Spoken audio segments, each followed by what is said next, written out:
In journalist Jacob Goldberg. He's in Bangkok. Good to see you. So, before coming to the studios, I was looking up on this earthquake, and it seems that it's one of the biggest earthquakes that has happened over the past few years. So, why do you think something like this happened? Were there any clear signals that were evident that something of this sort might happen? Because, when we talk about a country like Japan, of course, these countries are prone to earthquakes, but something of this sort happening right off Russia's coast, is that something alarming?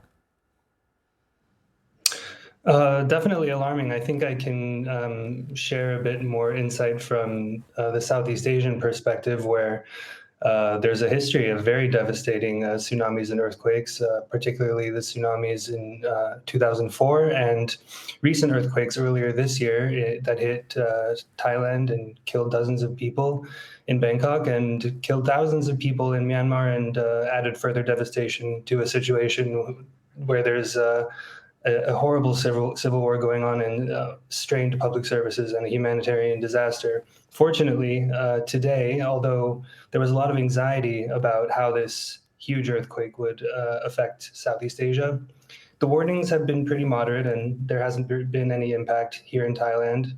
The Philippines issued a minor warning, and Indonesia issued warnings for some of its eastern regions, but so far, no major damage, and the warnings haven't amounted to much.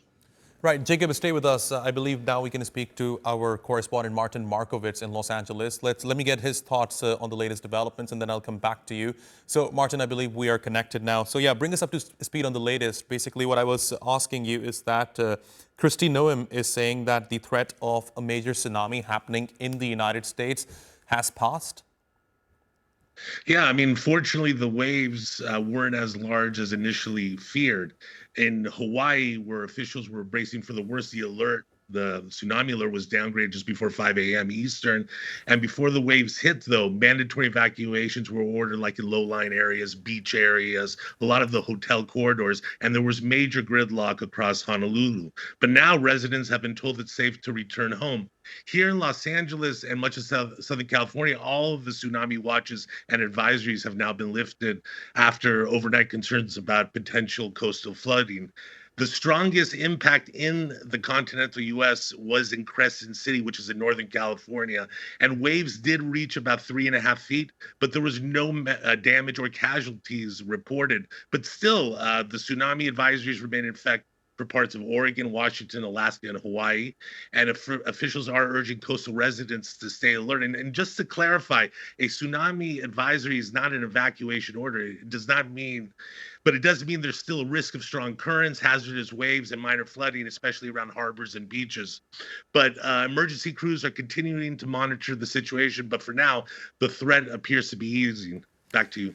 That's Martin Markovits, live for us from Los Angeles. Martin, thank you very much indeed. And now let's bring in Jacob Goldberg, who is still with us. Jacob, you heard what our correspondent was telling us. The threat of a tsunami has passed. But one thing that this earthquake has done, it has triggered major panic across the region.